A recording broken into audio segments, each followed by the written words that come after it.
Welcome to the Hamlet Podcast.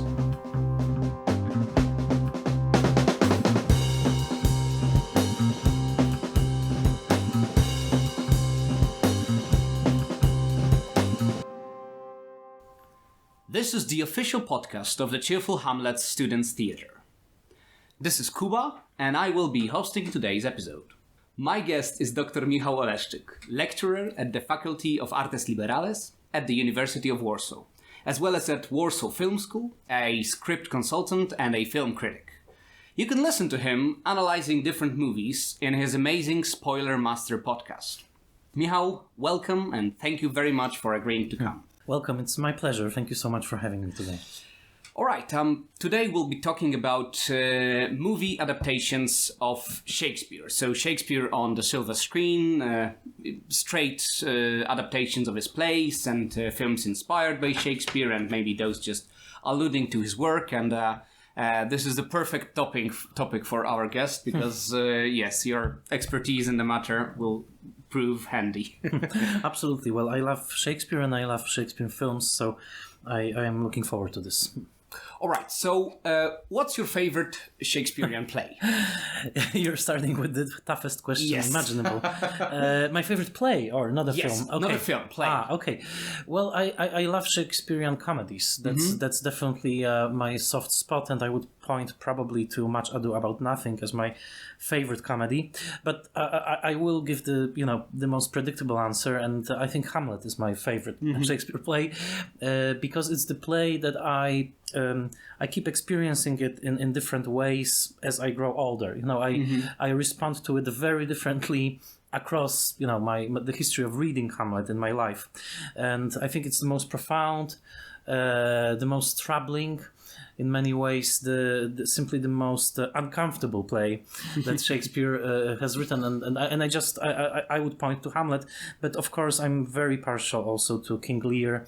As I said, Much Ado About Nothing I absolutely adore, and also recently I have to say that in the on my list, As You Like It went quite high because I sort of rediscovered the play. I always thought of it, I read it years ago, and I thought, this is just another of those Shakespearean comedies. But when I revisited it recently, I thought that this is actually probably one of the most profound comedies. So what I love about Shakespeare is that it changes over time. Our responses to his work, change over time.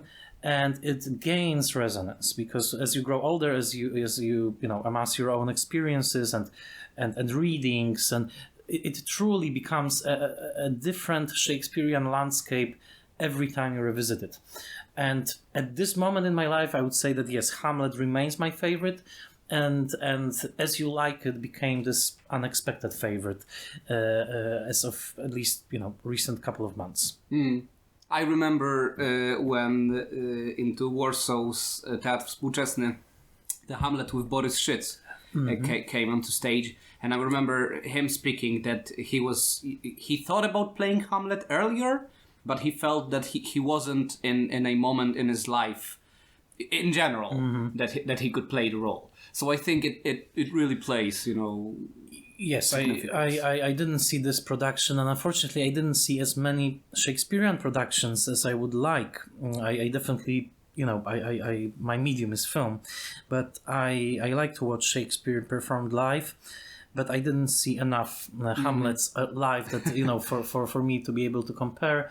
But, for me, Hamlet really works only if the actor playing Hamlet is capable of expressing the deep disgust that Hamlet feels towards the world. If Hamlet is played as this sort of capricious or simply, disaffected young man, I think it doesn't work. I think for Hamlet to really work, we need to feel that for him, the world truly is the unweeded garden that grows to seed, because and that he is truly disgusted with it, with how power structures work, how family structures work.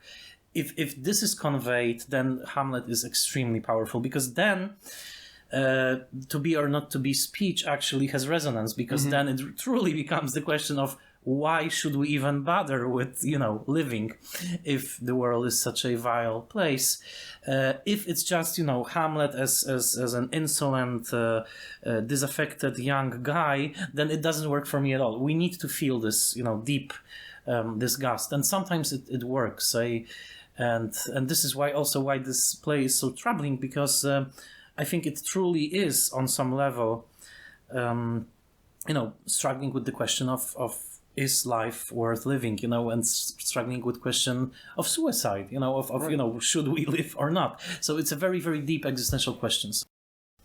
And tell me, when it comes to adaptations, movie adaptations, do you prefer period adaptations that are, adhere to the text strongly and to the times, or rather something less traditional, maybe even simply alluding to Shakespeare?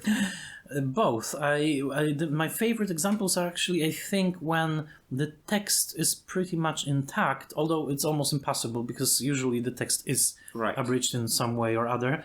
But the visuals are, fresh. To me, the recent, or not so recent, adaptation of Much Ado About Nothing by Joss Whedon, which is set in this modern corporate world in black and white with the verse pretty much intact, was one of the best Shakespearean films, because I love that the language is there, it's fully there, it's not, or it's barely modernized, and the visuals are completely contemporary, and I think in those moments you can feel the strength of Shakespearean verse, that that it truly breathes, that it truly lives as it's being spoken by modern actors in modern setting.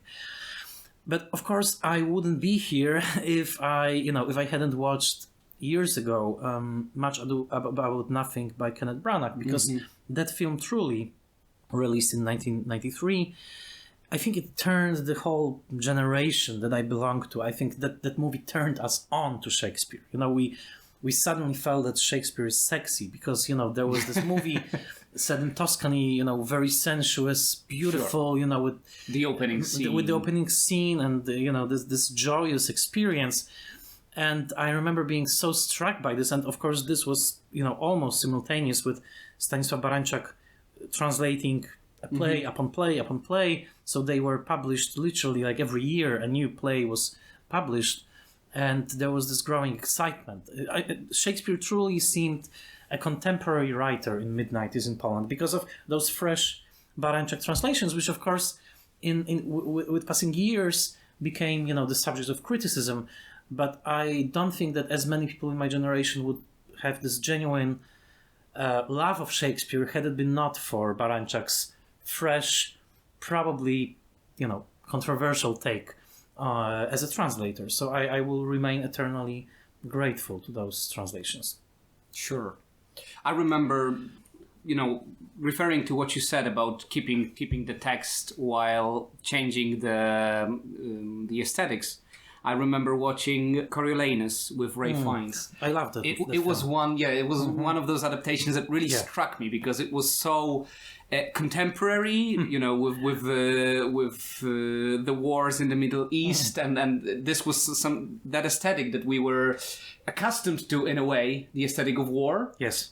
While also, having this very brutal and visceral text there. I really felt like Coriolanus could have been a modern general. Yes, I love this film, and it's probably not celebrated enough.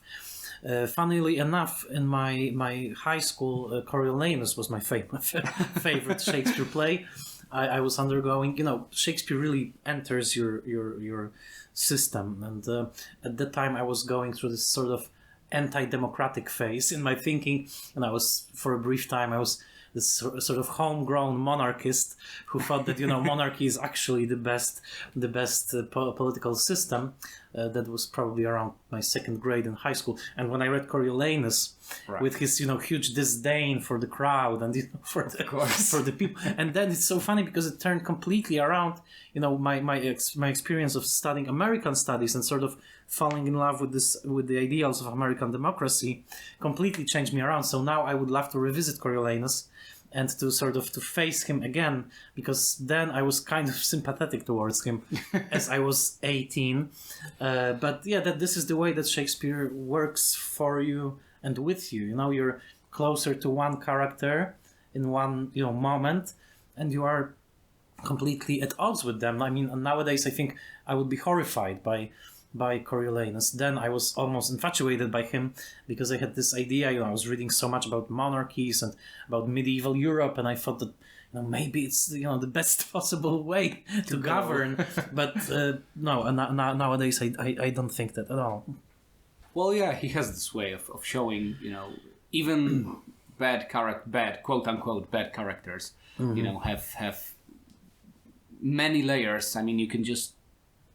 Well, you played Richard III, right? I think. No, actually it was Janek Ziętara who played him, but me and Hela directed it, and definitely it was. I remember when because Hela came to me and she told me that she wants to direct it, and will I help her? And I remember rereading, you know, Richard III again and again for the play, and just realizing how deeply constructed this character is. I think it was the deepest.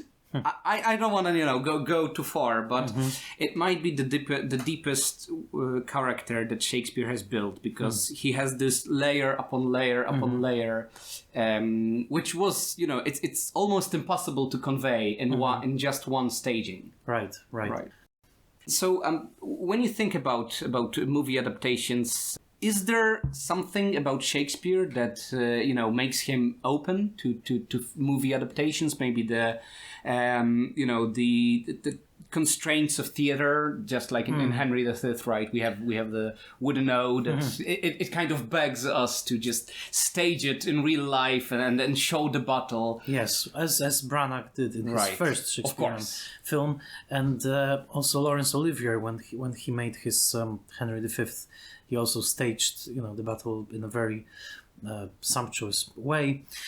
You know, I think there is no one rule, really, because sometimes it's simply the plot of the play that really, you know, when approached in an interesting way, can truly work for the movies. I mean, there are some Shakespeare adaptations, or very, you know, distant adaptations, that truly work because they engage with the ideas that the play, you know, involve. I always give the example of the Finnish film called Hamlet Goes Business as one of the possibly best, you know, sort of versions of, even though it's such a distant adaptation. It's a comedy. It's a Finnish comedy from 1986, if I remember, which basically is this satire on this sort of small bourgeoisie in Finland. And it completely, you know, it repeats the plot of Hamlet, and it makes it contemporary. It's by Aki Kaurismäki, the film, and it turns it into this dark, grim comedy.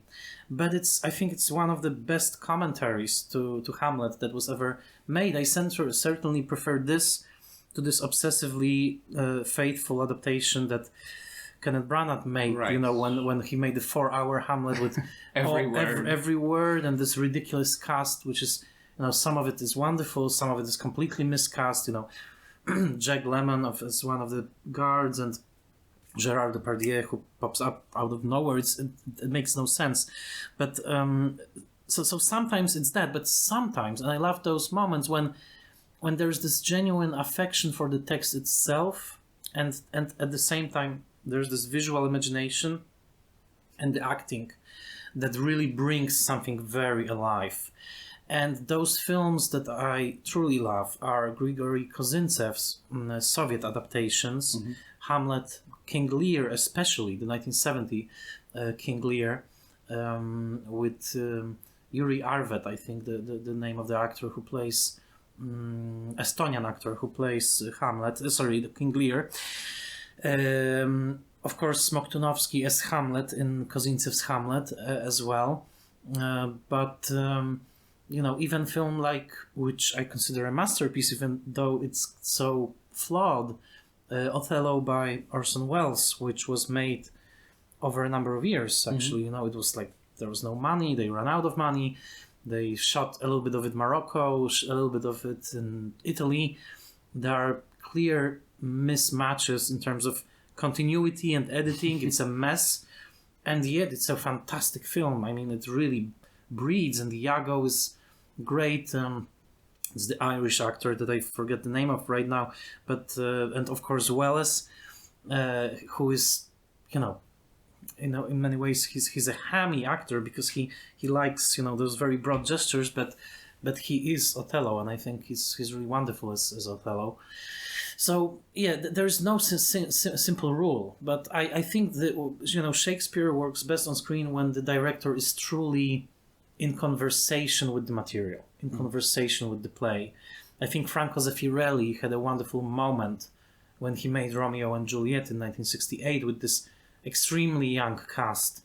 Olivia Hussey was, I think, 15 when she played Juliet, and there was something so fresh, and it was 1968, so it was the sexual revolution, and it was Woodstock, the hippies, and suddenly this very young Romeo and Juliet on the screen truly spoke about the spirit of the moment, and this is something that I love when it works in a Shakespearean adaptation. It truly works. But the sad part of the story is that usually it doesn't work. There are so many Shakespearean films that don't work, really, that are not interesting, that are boring actually, because they just repeat the verse. They try very, very hard to come up with impressive visuals, but some of those films are barely watchable. I mean, even if you look at Max Reinhardt's Midsummer's Night's Dream, which on many levels is a beautiful technical achievement, but the film is barely watchable. It's all this Hollywood cast, those stars of the 30s like Mickey Rooney and James Cagney and Olivia de Havilland, who probably actually she acquits herself as Titania, but. So this is the case with Shakespeare, that I will always watch a new Shakespearean adaptation, but usually I'm very disappointed because I feel like, why did they do this? Why? What for? Well, what I heard that purpose? it's always when it comes to talking to Hollywood executives, it's always quite easy to pitch them a new adaptation of Shakespeare because, it's something well known, and at the same time you don't have to pay any type of royalties, and that people will. Yeah. At least some people will go and see it, right? That's true. Well, but nowadays we are waiting for, I think, Joel Cohen's Macbeth with Frances McDormand as Lady Macbeth. The last Macbeth I remember with Michael Fassbender, actually I didn't like at all. I like Roman Polanski's tragedy of Macbeth. I think that's a very good one. I always approach a new Shakespearean film with trepidation, because I simply, my basic question is this: why was this movie made? Why? What did the director find in this story, in this tale, that moved him or her? Why is this being told? Because there were so many of those films already that I need a good reason for a director to do it again. And if I feel that there is a reason, then I'm very happy and I'm overjoyed. And this was the case with Joss Whedon and this adaptation of Much Ado, because I felt like, yes, this is a play about sexual morality and some really twisted gender issues, and by putting it into this very modern context, I think it really resonated very well. But that's not always the case. You didn't like Curtis Macbeth? I thought with the visual, I mean the color... With Fassbender? Yes, with Fassbender. Okay. I wasn't crazy about Kurzel, it. sorry. Yes, right. I forgot the name of the... I wasn't crazy about it. I thought Marion Cotillard was a little bit miscast as Lady Macbeth. She was Lady Macbeth. Yes, she was Lady Macbeth. Yeah. With Macbeth, there's always this big temptation to make it very gruesome. Yeah. And I don't know if it's necessarily the way to go. For me, Macbeth is always first and foremost about the marriage of probably one of the most perfect marriages that we see in Shakespeare, because they are so close to one another that they actually unite in each other in sin. Yeah, exactly. Crime. This proves to be their downfall, essentially. And I didn't feel that Michael Fassbender and Marion Cotillard felt anything towards each other. So, it was basically, for me, it was mostly this tormented Fassbender. But yeah, it was, very handsomely made. some of those dirty images, that grime and mud. It's quite impressive. But Macbeth is supposed to be the cursed play, right? The one that brings unhappiness, bad luck. I like Orson Welles' Macbeth. It's not a masterpiece, but I think it's a very interesting film, I would say, especially the first 5 minutes is hugely impressive. So there are also examples like that. And tell me, have you had, as a script consultant, or maybe just simply, reading scripts and seeing them, have you had any experience with adapting Shakespeare into the screenplay? Unfortunately not. I would love to because it's my dream, actually, to see a Polish film based on Shakespeare. Or at least, a good TV play. Unfortunately, that seems not to be the case. I mean, there are some TV plays. Łukasz Barczyk made one, and but and in the 60s there were many adaptations. Some of them were actually online, like Taming of the Shrew with Magda Zawadzka. I would love to see a film, a Polish film that reimagines some Shakespeare play. But you know what? I mean, the really sad news is that Polish filmmakers are not interested in Shakespeare at all. I mean, it's so disappointing, because unfortunately, Polish filmmakers usually are completely devoted to the present, often to the political, and there are very few filmmakers who would even think in those terms of, breathing life into a text that's like 500 years old.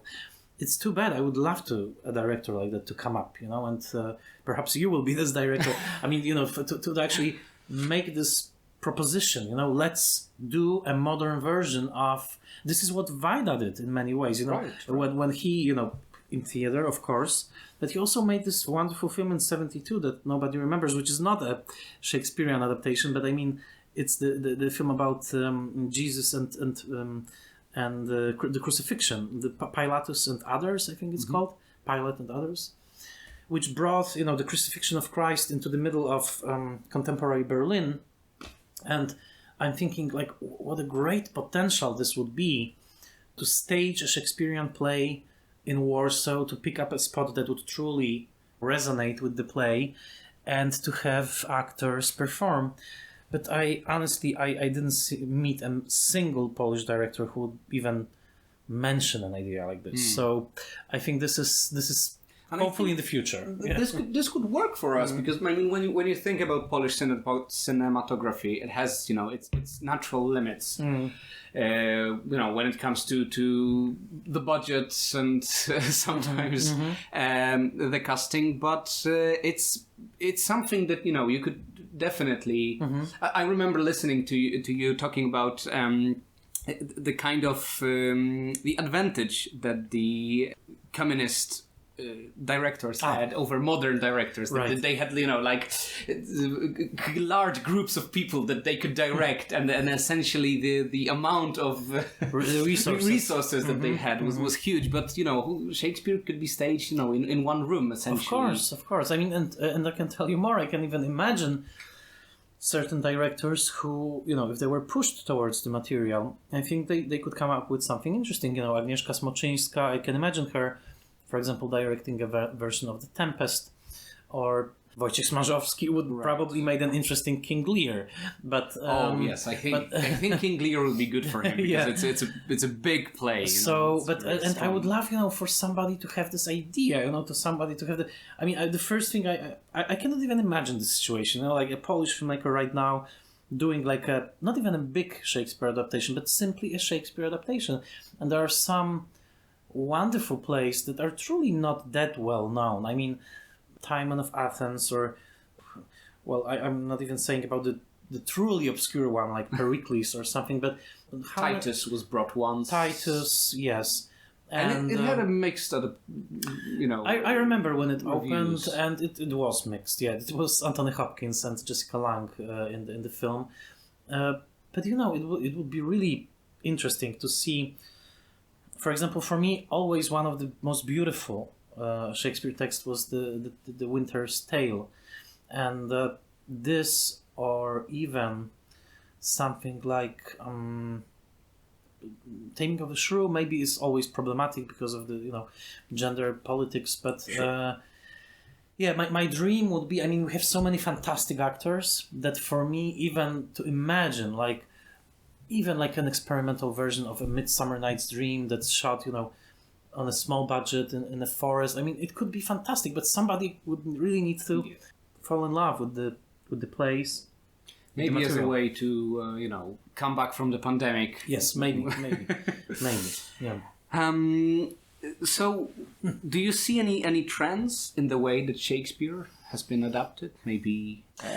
Well, the biggest trend, I think, that there are not too many Shakespeare adaptations. I mean, Branagh was, he created this temporary fashion. It was fashionable to make a Shakespeare film throughout the 90s, in the early aughts. His films, but also films like Othello with Lawrence Fishburne, and of course Romeo and Juliet with Leonardo DiCaprio. Even those teen comedies, like those or Hamlet 2, There was a moment, I would say, from roughly 1990 to 2005, when it was cool to make another Shakespeare film. Nowadays, it's not really the case. I mean, where is the new Shakespearean film? Well, maybe the Macbeth will be. But I don't know why it is. And if you look at the television revolution, as it's called, this huge amounts of TV series that are produced, there's nothing Shakespearean there. I mean, no, there are no adaptations of plays. There's no reworking of the plays. I mean, that would be interesting. I mean, Netflix had such resources. They could probably do something like BBC did in the 70s and 80s when they found that, the full Shakespeare, which was very uneven, but at least it's there. I mean, they could really do it. There was this HBO production, I think, of King Lear with, was it with Anthony Hopkins as well? Yes. By Richard Longcrane. So I would love to see more, but for some reason it's not happening. It will. I think it will come back. It's just a matter of a director who will present a vision that will be truly contemporary and feel. Maybe we don't want to hear Shakespeare that much nowadays. Maybe this is not the Shakespearean moment in our culture, but another one will come soon, because there's no chasing Shakespeare away. That's at least my notion. Sure. When do you think about producers of Shakespeare, like Laurence Olivier or Branagh, and their kind of almost reverence that comes with staging Shakespeare? Do you think that it stems from the expertise that you need to have when adapting Shakespeare, or there is something that somebody who knows Shakespeare is considered a great filmmaker? Well, the problem, with Branagh and with Olivier is that every time I look at them, especially, I truly feel like what Poland, for example, lacks is the sense of tradition, because they are part of a very long lineage of Shakespearean actors, Shakespearean director. I mean, there is a true Shakespearean tradition in Great Britain, which is so deep and it's so alive, and it's so tended to by the cultural institutions that British actors, when they are well trained, they are truly trained in Shakespeare. So I think that's wonderful, and this is something that I envy them, because we don't really have anything comparable in Poland. Like we maybe Mickiewicz to some extent is something that has the same kind of cultural clout, but every time you hear Branagh speaking Shakespeare verse or even other actors, I mean, that they grew up rehearsing this, and they know those lines, and they probably at one point or another they did play most of the parts in the given play. They probably started as young people in supporting roles, then they went on to the leads, and they are breathing Shakespeare, and this is something that I truly envy them. I think that we as Poles, we don't have anything comparable to this tradition that would immediately unite us.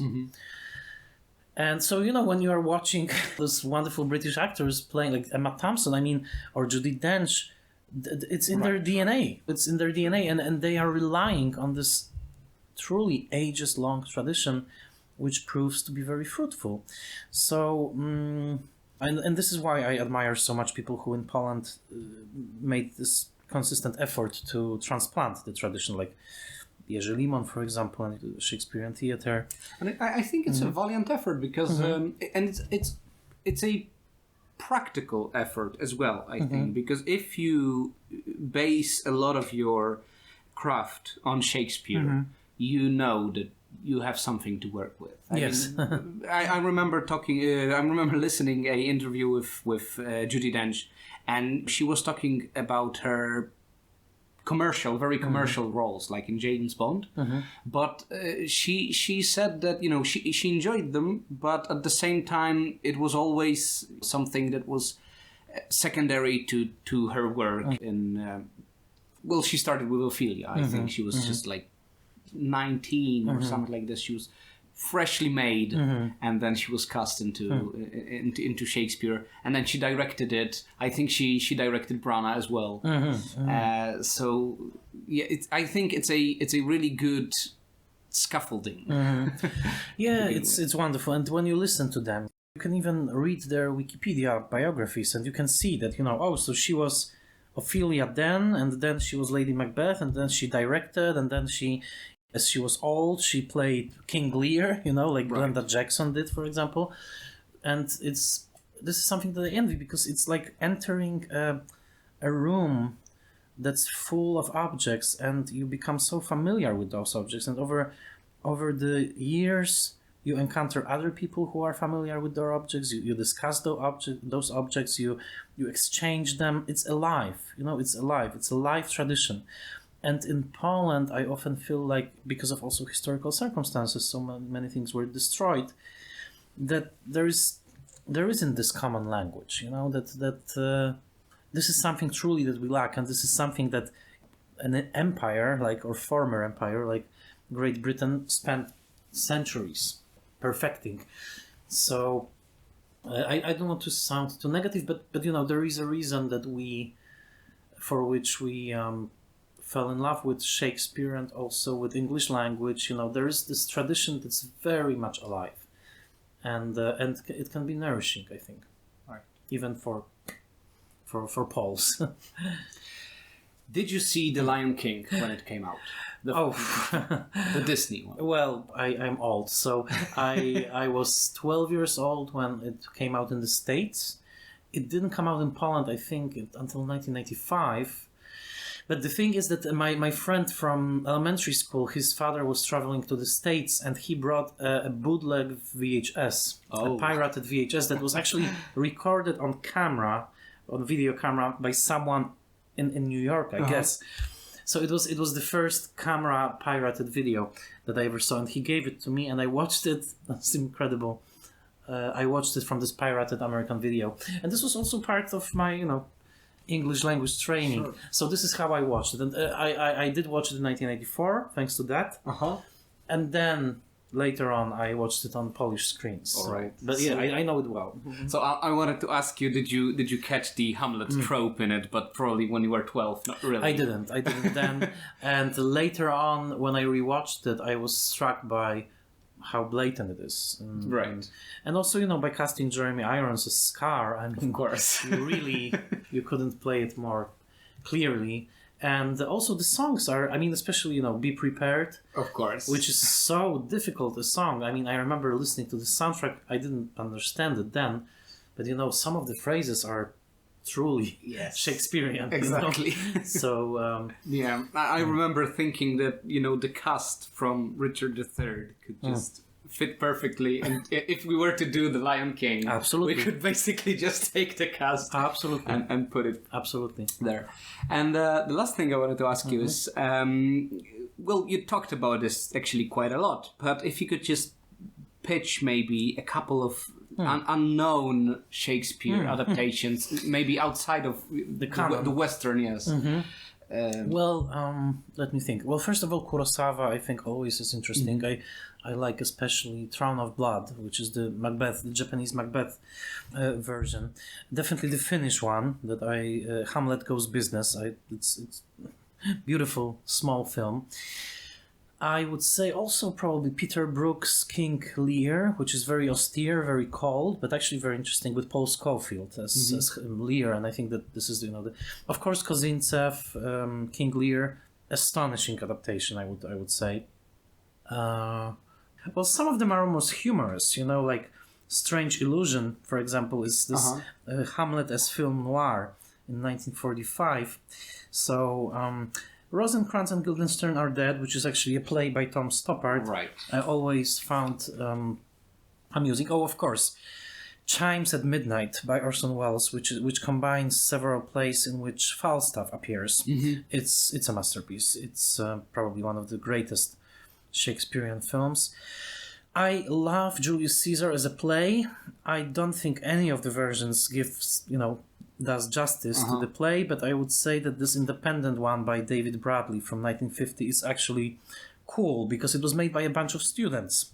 It's very low budget. It was shot around Chicago, and you can tell that nobody had any money. But actually, the very young Charlton Heston plays, I think, Mark Anthony and this is one of my favorite speeches, by the way. About Caesar being an honorable man. I love the speech. So these, absolutely. Midsummer Night's Dream, I never saw a good film based on that. I think it's very difficult to convey this type of magic. Although, when you think about it, the movie medium, would serve it well. Yeah, but they are too literal. I mean, it's not fun when you see perfectly made up bottom as with the ass's head. I mean, someone loses the magic. We could have a Marvel Shakespearean crossover. Probably, yes. But I would say that even Julie Taymor, who made this sort of crazy Titus, yes, I can imagine her, for example, coming up with something imaginative. It's not fun when they do a CGI magic. To Shakespeare, it's just. It doesn't add anything to the text. And Romeo and Juliet, I would say that I like the Franco Zeffirelli, Zeffirelli version. So these would probably be my favorites, but I guess there are so many others. But yes, these I would mention as films that I come back to and with considerable pleasure. Well, they're definitely would be great to check them out for anyone interested in expanding their horizon on Shakespeare, maybe beyond what's usually shown. All right, great. Thank you so much. Thank you so much. And it's a pleasure to see your passion for Shakespeare. So I'm looking forward to new productions by the Cheerful Hamlets now. Definitely. And thank you for listening to us. You can always find us on YouTube and Spotify, and follow the Cheerful Hamlets on Facebook and on Instagram. Hear you in the next episode.